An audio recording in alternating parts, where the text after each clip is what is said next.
Hi everyone, my name is Alex. Welcome back to my channel. Today I'm going to be talking to you about 10 healthy habits that can help with your hormone health and are just great to incorporate into your routine for this coming year. If you're new here, I have been living with an endocrine disorder that these things have greatly helped with. So these are my top tips and they've really helped get my hormones into healthy range. They've helped me to feel my best. Even if you don't have an endocrine disorder, these things can really help with your hormone balance and with your cortisol production, help with adrenal fatigue. These are things that I have done.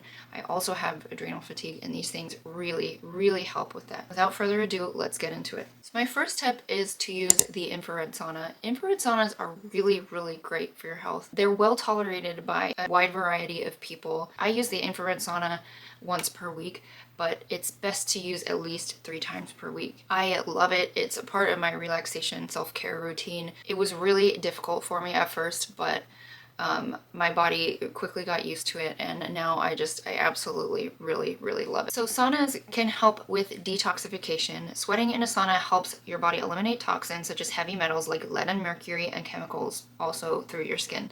It also improves cardiovascular health, so regular sauna use can improve blood circulation, lower blood pressure, and reduce the risk of heart disease. Studies show it mimics the effects of moderate exercise on your heart and blood vessels. Studies like those from Finland have linked regular sauna use to a lower risk of all-cause mortality. People who use sauna several times a week often live longer and healthier lives. And this one is really amazing too. Regular sauna use has been shown to improve insulin sensitivity, which can support metabolic health and potentially help with weight management. So my next tip is to get morning sunshine.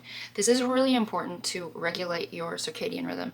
I would strongly suggest that you don't pick up your phone immediately when you wake up. Leave it, grab it if you want, don't look at it, just get outside and immediately get sun on your face or just get daylight on your face. The way you start your morning sets the tone for the whole day. One of the best things you can do is wake up and get some sunlight right away. Natural light helps regulate your circadian rhythm, improves mood, and gives you a little boost of energy. My next tip is to add collagen to your coffee in the morning and to also eat protein before you drink your coffee. So eating protein first thing in the morning is so important. Making a protein-based breakfast really helps to regulate your hormones. This is really important for people who struggle with insulin sensitivity like myself.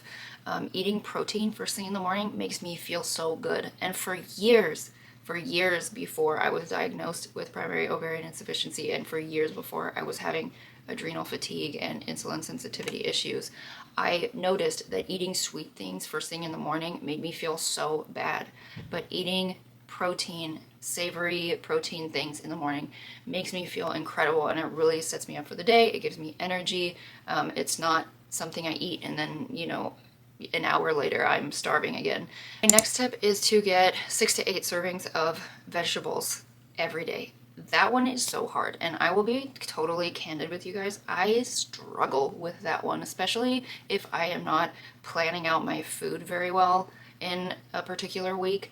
I will notice getting my veggies in can be so challenging. So getting enough vegetables is so important for our nutrient levels. Our soils are really depleted, and so you want to make sure that you are getting enough vegetables, because even with the amount of vegetables we're eating now, we're getting much lower nutrient levels. I like to try and find like a good quality greens powder. That can be a really good way to get them in.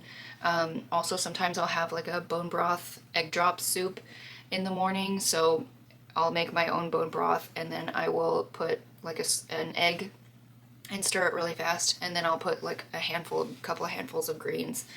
1 serving of vegetables is a half a cup, so you're eating like 3 to 4 cups of vegetables a day is what you're aiming for.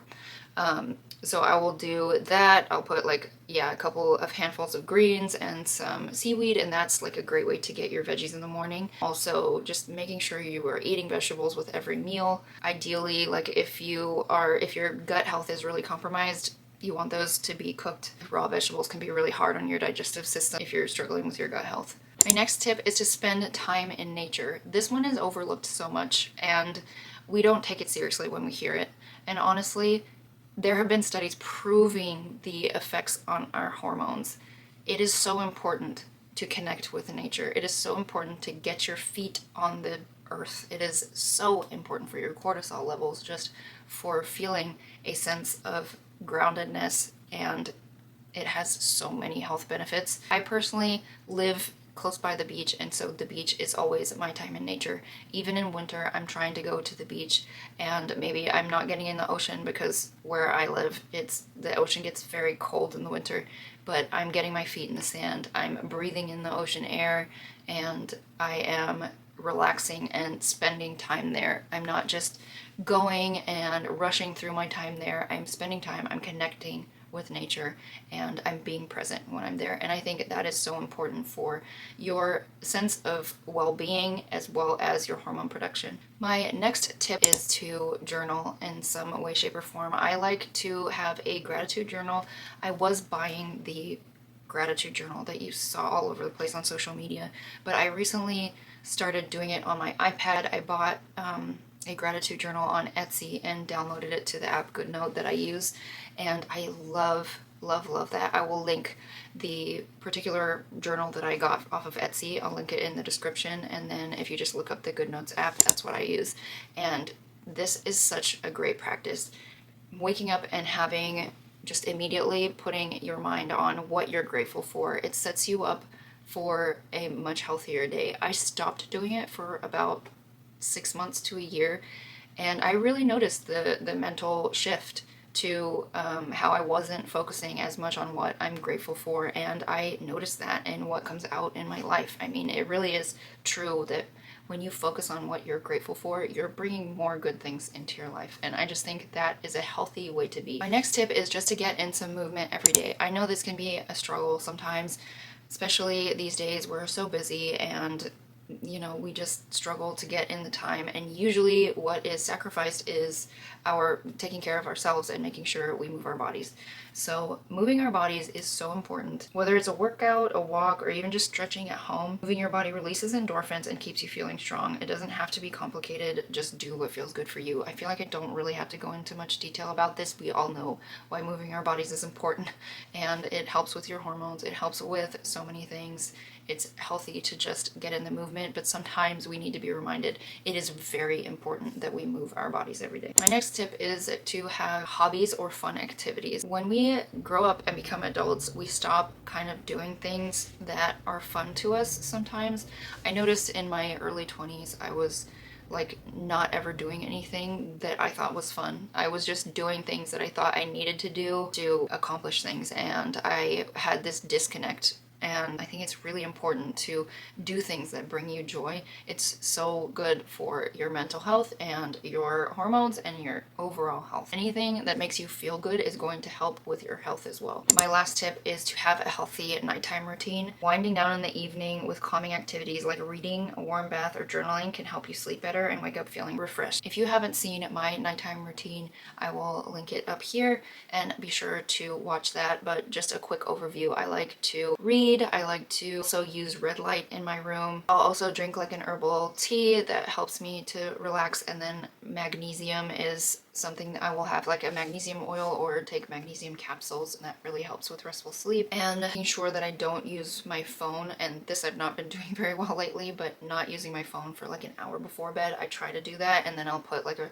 red light filter on my screen so that if I have to do something, I'm at least not looking at the blue light, and that really helps with winding down. So that's it, guys. Those are my go-to healthy habits for hormone health and just for feeling your best in general. I hope that these were helpful. I hope that you found something new that you want to try. If you have any of your own, I would love it if you would leave them in the comments for me, and we can start a conversation down there. I love to hear new habits and try new habits myself, so please share yours with me. Please don't forget to like this video and subscribe if you don't want to miss out on my future content. I am sharing my healing journey in vlogs, and I do lots of structured videos like this as well. Thank you guys so much for watching, and I hope to see you in the next one. Bye, guys.